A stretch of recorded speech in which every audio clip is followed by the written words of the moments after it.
ರಾಜ್ಯದಲ್ಲಿ ಇದೀಗ ಕೇಂದ್ರ ಮಂತ್ರಿ ಮತ್ತು ಐಪಿಎಸ್ ಅಧಿಕಾರಿಯೊಬ್ಬರ ನಡುವಿನ ಸಂಘರ್ಷ ಆರಂಭಗೊಂಡಿದೆ.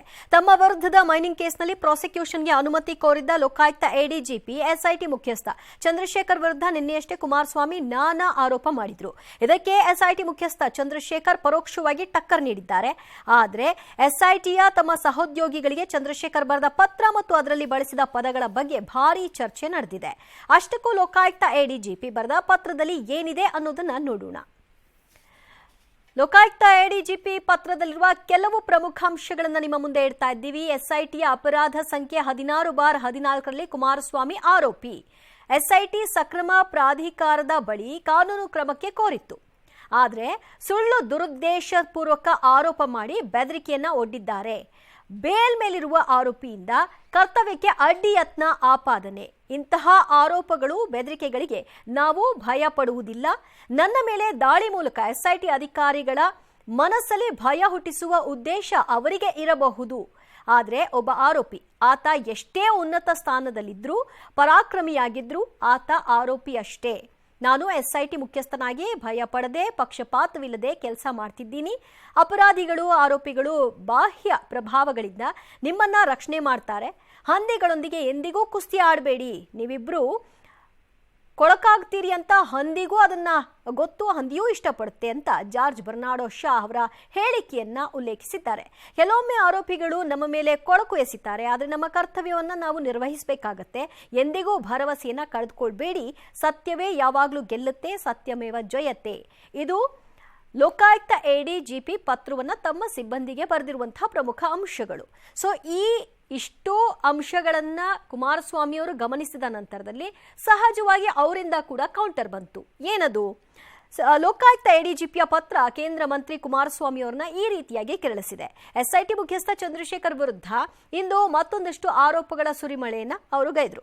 ಅವರ ಪತ್ರಕ್ಕೆಲ್ಲ ನಾನು ತಲೆ ಕೆಡಿಸ್ಕೊಳ್ಳಲ್ಲ, ನಾನು ಕ್ರಿಮಿನಲ್ಲೋ ಆರೋಪಿಯೋ ಅಂತ ಅಂಥವರಿಂದ ಯಾಕೆ ಸರ್ಟಿಫಿಕೇಟ್ ಅನ್ನ ತಗೊಳ್ಳಿ, ನಾನು ಎಲ್ಲಾ ದಾಖಲೆ ಇಟ್ಕೊಂಡಿದ್ದೀನಿ. ಈ ರೀತಿಯ ಬ್ಲ್ಯಾಕ್ ಮೇಲರ್ ಬೆಂಗಳೂರು ನಗರದ ಸುತ್ತ ಯಾರ ಜೊತೆ ಸೇರಿ ಯಾವ ರೀತಿ ಲೂಟಿ ಮಾಡಿದ್ದಾರೆ ಅಂತ ಹೇಳಿದ್ದೀನಿ ಅಂತ ಕೌಂಟರ್ ಕೊಟ್ರು. ಆ ಪತ್ರ ರೆಡಿ ಮಾಡಿಸಿದ್ದು ಎಲ್ಲಿ ಎಂಬುದು ಗೊತ್ತಿದೆ. ಸಿದ್ದರಾಮಯ್ಯ ಸರ್ಕಾರ ದ್ವೇಷ ರಾಜಕಾರಣದಲ್ಲಿ ತೊಡಕೊಂಡಿದೆ, ನನ್ನನ್ನ ರಾಜಕೀಯವಾಗಿ ಆರೋಪಿ ಮಾಡಿದ್ದಾರೆ ಅಂತ ಆರೋಪಿಸಿದ್ರು. ಕೆಪಿಸಿಸಿ ಕಚೇರಿಯಿಂದ ದಾಖಲೆ ಸೋರಿಕೆ ಆಗಿದೆ, ಆದರೆ ರಾಜಭವನದತ್ತ ಬೊಟ್ಟು ಮಾಡ್ತಿದ್ದಾರೆ ಅಂತ ಕಿಡಿಕಾರಿದ್ರು. ಎಲ್ಲಿ ಉತ್ತರ ಕೊಡಬೇಕೋ ಕೊಡೋಣಂತೆ. ನಾನು ಯಾವುದೇ ವಿಷಯ ಚರ್ಚೆ ಮಾಡಬೇಕಾದ್ರೆ ವಿಷಯಗಳನ್ನ ಕ್ರೋಢೀಕರಿಸ್ಕೊಳ್ಳದೆ ಮಾತಾಡೋನಲ್ಲ. ಆ ಲೆಟರ್ ಬಹಳ ಚೆನ್ನಾಗಿ ಬರೆದಿದ್ದಾರೆ ಪಾಪ. ನೆನ್ನೆ ಸಂಜೆ ಎಲ್ಲಿ ಹೋದ್ರು, ಯಾವ ರೀತಿ ಅದನ್ನು ಬಿಡಬೇಕು ಬಿಟ್ಕೊಂಡಿದ್ದಾರೆ. ಅಲ್ಲಿಗೆ ಈ ಭಾಷೆ ಇದೆಯಲ್ಲ, ವ್ಯಕ್ತಿ ಸಂಸ್ಕೃತಿ ಇದೆಯಾ ಅನ್ನೋದನ್ನ ಯೋಚನೆ ಮಾಡಿ. ಏನೇನು ನಡೆಸಿದ್ದಾರೆ, ಯಾರ್ಯಾರ ಜೊತೆ ಇವ್ರ ಸಂಬಂಧಗಳು ಯಾವ ರೀತಿ ನಡ್ಕೊಂಡಿದ್ದಾರೆ. ಇಂಥ ವ್ಯಕ್ತಿ ನನ್ನ ಬಗ್ಗೆ, ಒಬ್ಬ ಕೇಂದ್ರದ ಮಂತ್ರಿ ಬಗ್ಗೆ ಏನು ಬೇಕಾದ್ರೂ ಬರೀಬಹುದು ಅಂತ ಇದೆಯಾ? ಸಿದ್ದರಾಮಯ್ಯನವ್ರ ಕಾಲದಲ್ಲಿ ದ್ವೇಷದ ರಾಜಕಾರಣ ಅಂತಕ್ಕಂಥದ್ದು ಯಾವ ಮಟ್ಟಕ್ಕೆ ಪ್ರಾರಂಭ ಆಗಿದೆ ಅನ್ನೋದನ್ನ ಕಳೆದ 4-5 ತಿಂಗಳಿಂದ ನೋಡ್ತಾ ಇದ್ದೀರಿ. ನಾನು ಕ್ರಿಮಿನಲ್ಲೋ ಅಕ್ಯೂಸ್ಡೋ, ನಾನು ಅಂಥವ್ರಿಂದ ಸರ್ಟಿಫಿಕೇಟ್ ತಗೋಬೇಕಾ? ಇಂಥ ಈ ರೀತಿಯ ಬ್ಲ್ಯಾಕ್ ಮೇಲರ್ ಬೆಂಗಳೂರು ನಗರ ಸುತ್ತ ಯಾರ ಜೊತೆಲಿ ಏನೇನು ಸಂಬಂಧ ಇಟ್ಕೊಂಡು ಯಾವ ರೀತಿ ಲೂಟಿ ಮಾಡಿದ್ದಾರೆ ಡಾಕ್ಯುಮೆಂಟ್ ಇಟ್ಕೊಂಡಿದ್ದೀನಿ. ಕೆಪಿಸಿಸಿ ಕಚೇರಿಯಿಂದ ಕೂತ್ಕೊಂಡು ಲೆಟರ್ನ ಲೀಕ್ ಮಾಡಿದ್ರು.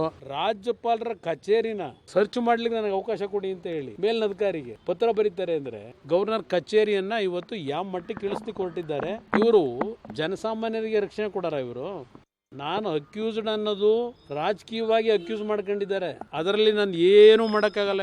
ಇವ್ರು ಕೊಟ್ಟಿರ್ತಕ್ಕಂಥ ವರದಿನೂ ನೋಡಿದೀನಿ. ನಾನು ಚಾರ್ಜ್ ಶೀಟ್ ಹಾಕಕ್ಕೆ ಮಾಡಿರ್ತಕ್ಕಂಥದ್ದು ಏನಿದೆ ಹಾಕಲ್ರಪ್ಪ, ಹಿಡ್ಕೊಂಡಿರೋರು ಯಾರು? ಸುಪ್ರೀಂ ಕೋರ್ಟ್ ಮುಂದೆ ಯಾಕೆ ಇಲ್ಲಿವರೆಗೆ ಹೋಗ್ಲಿಲ್ಲ? ಇಲ್ಲಿಯವರೆಗೂ ನಾವು ರಾಜಕಾರಣಿಗಳು ವರ್ಸಸ್ ರಾಜಕಾರಣಿಗಳ ನಡುವಣ ಟಾಕ್ ವಾರ್ನ ನೋಡ್ತಾ ಇದ್ವಿ, ಆರೋಪಗಳ ಸುರಿಮಳೆ ನೋಡ್ತಾ ಇದ್ವಿ. ಈಗ ರಾಜಕಾರಣಿ ವರ್ಸಸ್ ಅಧಿಕಾರಿ ಎಂಬ ಹೊಸ ಅಧ್ಯಾಯ ಶುರುವಾದಂತೆ ಕಾಣಿಸ್ತಾ ಇದೆ. ಆದರೆ ಅನಗತ್ಯ ಟೀಕೆ, ಈ ರೀತಿಯಾದಂತಹ ಹೇಳಿಕೆ ಯಾಕೆ ಈ ಸಂದರ್ಭದಲ್ಲಿ ಬರ್ತಾ ಇದೆ ಅನ್ನುವಂತಹ ಪ್ರಶ್ನೆ ಮೂಡ್ತಾ ಇದೆ. ಸ್ಪೆಷಲಿ ಕುಮಾರಸ್ವಾಮಿ ಅವರು, ಇಲ್ಲಿಯವರೆಗೂ ನಿಮ್ಮ ಬಳಿ ದಾಖಲೆಗಳಿದ್ರೆ, ಇವರ ಬಗ್ಗೆ ಗಂಭೀರವಾದಂತಹ ಆರೋಪಗಳನ್ನ ಮಾಡಬೇಕು ಅನ್ನುವಂತಹದ್ದೇ ನಿಮ್ಮ ಮೇಲಿದ್ರೆ ಅದನ್ನ ಈಗ ಯಾಕೆ ಹೇಳ್ತಿದ್ದೀರಿ? ನಿಮ್ಮ ಮೇಲೆ ಆರೋಪ ಬಂದ ನಂತರದಲ್ಲಿ ಇದನ್ನ ಯಾಕೆ ಬಹಿರಂಗಗೊಳಿಸ್ತಾ ಇದ್ದೀರಿ ಅನ್ನುವಂತಹ ಒಂದು ವರ್ಷನ್ನ ಚರ್ಚೆ ನಡೀತಾ ಇದೆ. ಮಗದೊಂದು ಕಡೆಯಲ್ಲಿ ಸಾರ್ವಜನಿಕ ತೆರಿಗೆಯಿಂದ ನೀವು ಅಧಿಕಾರಿಯಾಗಿರ್ತೀರಿ, ಸಾರ್ವಜನಿಕ ಸೇವೆಗಾಗಿ ನೀವು ಇಲ್ಲಿ ನಿಯುಕ್ತಿಗೊಂಡಿರ್ತೀರಿ. ಆದರೆ ಸಾರ್ವಜನಿಕರಿಗೆ ಅನುಮಾನ ಬರುವ ರೀತಿಯಲ್ಲಿ ಯಾವುದೇ ಅಧಿಕಾರಿ, ನೀವು ಅಂತಲ್ಲ, ಯಾವುದೇ ಅಧಿಕಾರಿಗಳ ನಡವಳಿಕೆಗಳು ಇರಕೂಡದು. ರಾಜಕೀಯ ಪಕ್ಷಗಳಿಂದ ತಾವು ದೂರ ಇರಬೇಕು, ತಟಸ್ಥವಾಗಿ ನಿಮ್ಮ ಒಂದು ನಿಲುವುಗಳು ಇರಬೇಕು ಅನ್ನುವಂಥದ್ದು ಸಾಮಾನ್ಯವಾಗಿ ಜನ ಬಯಸೋದು. ಈಗ ಜನ ಚಂದ್ರಶೇಖರ್ ಅವರ ಈ ಪತ್ರ ನೋಡಿದ ಮೇಲೆ ಕೇಳುವಂತಹ ಪ್ರಶ್ನೆ ಏನು? ಅವ್ರು ಮಾಡಿರುವಂತಹ ಆರೋಪದ ಬಗ್ಗೆ ನೀವೇನು ಹೇಳ್ತಿಲ್ಲ, ಬದಲಾಗಿ ನೀವು ಇಂಡೈರೆಕ್ಟ್ ಆಗಿ ಮತ್ತೊಂದು ಆರೋಪ ಮಾಡ್ತಾ ಇದ್ರಿ. ಇನ್ ಕೇಸ್ ಕುಮಾರಸ್ವಾಮಿ ನಿಮ್ಮ ಮೇಲೆ ಮಾಡಿರುವಂತಹ ಆರೋಪ ಶುದ್ಧ ಸುಳ್ಳು ಅನ್ನೋದೇ ಆದ್ರೆ ಹಾಕಿ ಒಂದು ಕೇಸ್ ಅವರ ಮೇಲೆ, ನೀವು ಆ ಥರದ ಭ್ರಷ್ಟ ಕೆಲಸಗಳನ್ನ ಮಾಡಿಲ್ಲ, ಬ್ಲ್ಯಾಕ್ ಮೇಲರ್ ಅಲ್ಲ ಅನ್ನುವಂಥದ್ದೇ ಆದರೆ ಅವರ ವಿರುದ್ಧ ಯಾಕೆ ಕೇಸ್ ಹಾಕಲ್ಲ ಅನ್ನುವಂಥ ಪ್ರಶ್ನೆ ಇಲ್ಲಿ ಎದುರಾಗ್ತಾ ಇದೆ. ಒಟ್ಟಿನಲ್ಲಿ ಈ ಸಂಘರ್ಷ ಯಾವ ಹಂತಕ್ಕೆ ಹೋಗಿ ನಿಲ್ಲುತ್ತೆ ಅನ್ನೋದನ್ನ ಕಾದು ನೋಡಬೇಕು. ಇನ್ನು ಎಡಿಜಿಪಿ ಚಂದ್ರಶೇಖರ್ ಪತ್ರದಲ್ಲಿ ಬಳಕೆ ಮಾಡಿರುವಂತಹ ಪದಬಳಕೆ ಬಗ್ಗೆ ಕೇಂದ್ರ ಸಚಿವ ಪ್ರಹ್ಲಾದ್ ಜೋಶಿ ತೀವ್ರವಾಗಿ ಆಕ್ರೋಶವನ್ನು ಹೊರಹಾಕಿದ್ದಾರೆ. ಆ ಅಧಿಕಾರಿ ಕೆಟ್ಟ ಪದ ಬಳಸಿದ್ದಾರೆ, ಇದು ಅಹಂಕಾರದ ಪರಮಾವಧಿ, ಇದನ್ನ ಗಂಭೀರವಾಗಿ ಪರಿಗಣಿಸುತ್ತೇವೆ, ಇದನ್ನ ಒಪ್ಪಲು ಸಾಧ್ಯವೇ ಇಲ್ಲ, ಕೂಡಲೇ ಆ ಅಧಿಕಾರಿ ಕ್ಷಮೆ ಕೇಳಬೇಕು, ಇದು ಕಾಂಗ್ರೆಸ್ಗೂ ಮುಳುವಾಗುತ್ತೆ ಅಂತ ಎಚ್ಚರಿಕೆ ನೀಡಿದ್ದಾರೆ. ಆದರೆ ಸಿಎಂ ಸಿದ್ದರಾಮಯ್ಯ ಮಾತ್ರ ಎಡಿಜಿಪಿ ಚಂದ್ರಶೇಖರ್ ಪರ ಬ್ಯಾಟ್ ಬೀಸಿದ್ದಾರೆ. ಎಡಿಜಿಪಿ ಮೇಲೆ ಕುಮಾರಸ್ವಾಮಿ ಕೆಲವೊಂದಷ್ಟು ಆರೋಪ ಮಾಡಿದ್ರು, ಅದಕ್ಕೆ ಎಡಿಜಿಪಿ ಉತ್ತರವನ್ನು ಕೊಟ್ಟಿದ್ದಾರೆ. ಹಂದಿ ಎನ್ನುವ ಪದವನ್ನ ಕುಮಾರಸ್ವಾಮಿ ಅವರಿಗೆ ಬಳಸಿದ್ದಾರೆ ಎಂದು ಹೇಗೆ ಹೇಳ್ತೀರಿ ಅಂತ ಪ್ರಶ್ನಿಸಿದ್ರು. ಇನ್ನು ಕೆಪಿಸಿಸಿಯಿಂದ ಪತ್ರ ಸೋರಿಕೆ ಎಂಬ ಕುಮಾರಸ್ವಾಮಿ ಆರೋಪವನ್ನ ಡಿಸಿಎಂ ತಳ್ಳಿ ಹಾಕಿದ್ದಾರೆ. ಕೆಪಿಸಿಸಿಗೂ ಎಡಿಜಿಪಿ ಚಂದ್ರಶೇಖರ್ಗೂ ಸಂಬಂಧವೇ ಇಲ್ಲ ಅಂತ ಸ್ಪಷ್ಟಪಡಿಸಿದ್ದಾರೆ. ಇದು ನಾಳೆ ಕಾಂಗ್ರೆಸ್ಗೂ ಮೂಳವಾಗ್ತದೆ ಅನ್ನೋದು ಅರ್ಥ ಮಾಡ್ಕೋಬೇಕು. ಗೌರವವಾದಂತಹ ಶಬ್ದಗಳಲ್ಲಿ ಕೊಡೋದು ಅಧಿಕಾರಿಯ ಕರ್ತವ್ಯ. ನಾನು ನೋಡಿದಂಗೆ ಕುಮಾರಸ್ವಾಮಿಗಳು ಎಲ್ಲೂ ಏಕವಚನದಲ್ಲಿ ಅಧಿಕಾರಿ ಬಗ್ಗೆ ಮಾತನಾಡಿಲ್ಲ. ಆದರೆ ಆ ವ್ಯಕ್ತಿ ಅತ್ಯಂತ ಕೆಟ್ಟ ಪದಗಳನ್ನು ಬಳಸುವಂಥದ್ದು ಅಹಂಕಾರದ ಪರಮಾವಧಿ. ಜ್ಞಾನ ಇದ್ದರೆ ಕ್ಷಮಾಪಣೆಯನ್ನು ಯಾಚಿಸಬೇಕು, ಇಲ್ಲ ಅಂದರೆ ಕೇಡರ್ ಕಂಟ್ರೋಲ್ದಲ್ಲಿ ಇದನ್ನು ಗಂಭೀರವಾಗಿ ವಿಷಯ ತೆಗೆದುಕೊಳ್ತೀವಿ. ಈ ಸರ್ಕಾರವೇ ಕಾಯಂ ಅಧಿಕಾರದಲ್ಲಿ ಇರ್ತದೆ ಅನ್ನುವಂಥ ಭ್ರಮೆಯಲ್ಲಿದ್ದರೆ ಆ ಅಧಿಕಾರಿನೂ ನಾಳೆ ಇದಕ್ಕೆ ಬಹಳ ಬೆಲೆ ತತ್ತಬೇಕಾಗ್ತದೆ. ಹಂದಿ ಕುಮಾರಸ್ವಾಮಿ ಹಂದಿ ಅಂತ ಹೇಳಿದಾರ, ಬರ್ನಾಡ್ ಶಾ ಹೇಳಿರೋದನ್ನು ಹೇಳಿದ್ದಾರೆ. ಅವರು ಎಡಿಜಿಪಿ ಮೇಲೆ ಅಲಿಗೇಷನ್ ಮಾಡಿದ್ದಾರೆ, ಅವರು ಉತ್ತರ ಕೊಟ್ಟಿದ್ದಾರೆ, ಅಷ್ಟೇ ಗೊತ್ತಿರೋದು.